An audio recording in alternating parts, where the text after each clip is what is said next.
Hey book fighters, it's Wednesday, it's Sarah, and I've just finished reading Harry Potter and the Order of the Phoenix. Book jackets.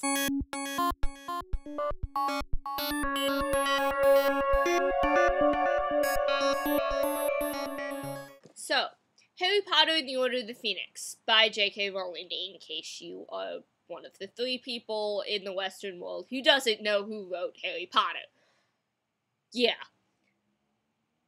I know most of us, I know all the book fighters, and probably most of the people watching will have read this book before. So my review of this, I want to talk about more detailed stuff with it, rather than just giving you a general review.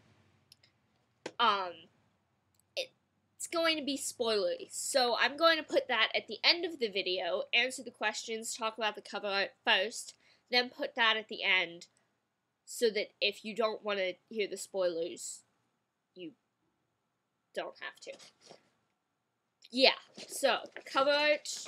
I love Harry Potter cover art. It's some of my favorites, because I just love the art so much. But yeah, I love Mary Grand Prix's style of art with the pastels. It's something that looks like it would be like so soft and pretty, and yet the way she does it, particularly in the later 3 books, which are the 3 darker books,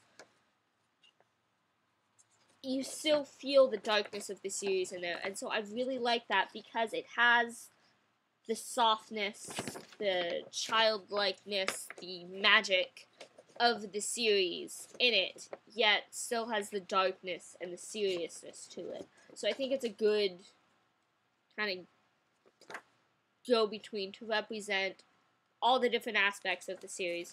Plus, it is definitely artwork that you appreciate more after you've read the book, and then you go back and you look at it and you notice things and you figure out who exactly each of the characters are, and you understand what they're doing and what's happening in them.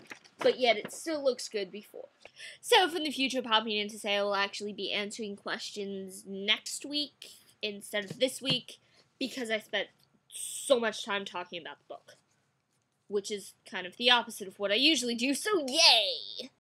One of the things that I really enjoy about this book is Harry finding out basically who his father was. Now, Harry knows who his father was. This isn't one of those Luke, I am your father things that happens so many times. But actually finding out more than just a name and that he played Quidditch and little details like that, but actually, in a way, meeting his father and finding out that he's not as perfect as a lot of people would like to make him out to be.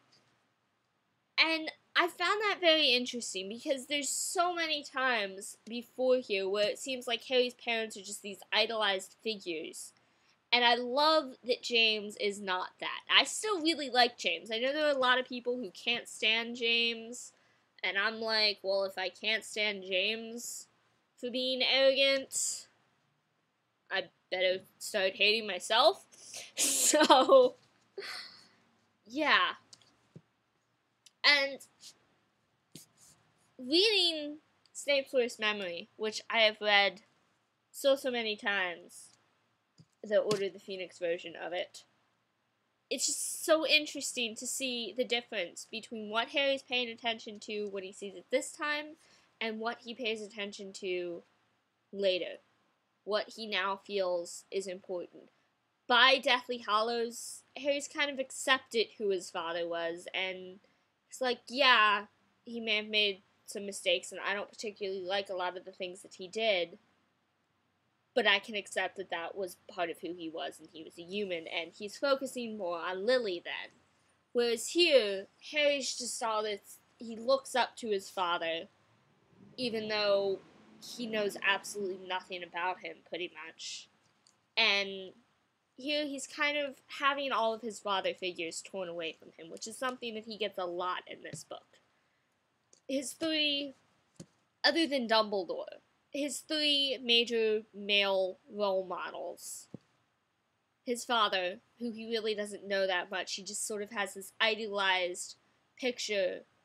A lot of kids tend to have an idealized image of their parents for at least the earlier years.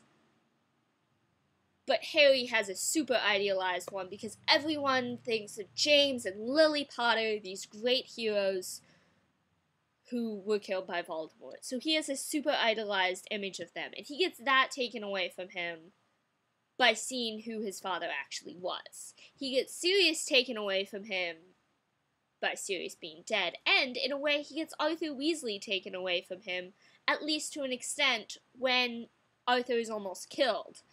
And it forces Harry to stand on his own. And he also, then, the only one left is Dumbledore. But Dumbledore, at this point, he may still be alive yet, but he is ignoring Harry pretty much completely. So, Order of the Phoenix is kind of the book where Harry has to learn to stand on his own and to stand up and say, I'm not just going to be standing around. In the first 4 books, Harry's basically reacting to everything that happens to him. In this one, Harry doesn't necessarily go completely on the offensive, but he starts to. He starts to stand up on his own and say, yes, I am going to fight against Voldemort. This is what I need to do. It's not just I need to do this to save my life. I need to do this to save Ron and Hermione. I need to do this to save Ginny or whoever. But I need to do this for the entire world. This is what needs to happen. And Order of the Phoenix, a lot of it, I didn't really like it so much the first time. I like it more now than I did before, now that I've gone back and reread it. It's still not one of my favorite books, but I don't dislike it nearly as much as I used to. Because Order of the Phoenix, very well known for angsty Harry. But in many ways, he kind of, you see how he needed to go through this, at least for me, a lot more after you finish the series and go back and look at it than you do the first time through. Because the first time through, it's just like, Harry, seriously, can you not get this? Because, I mean, you go into this series, it's Harry Potter, so Harry Potter is the hero. But what you don't necessarily realize then is Harry, for a character, this is his life. He's not the hero. I mean, yes, people expect him to be the hero. He ends up being the hero in a lot of situations, but he still doesn't necessarily want to be. He's not, like, the world's most reluctant hero, but in some ways he kind of is. He's like, I don't want to go and fight. I don't want to teach Dumbledore's army until Hermione persuades him to. He doesn't want to go out and be the big hero until he realizes that it's necessary. And Order of the Phoenix basically is happening to make him realize it's necessary. Then in Half-Blood Prince, he's being trained to do what he needs to do, and Deathly Hallows, he gets it done. So, yeah, I definitely like Order of the Phoenix more now than I did before. And none of this that I've talked about is what I was intending to talk about before, but I have now gone on for 6 minutes just on this, and I don't want to cut anything, so Katie, I'll see you tomorrow.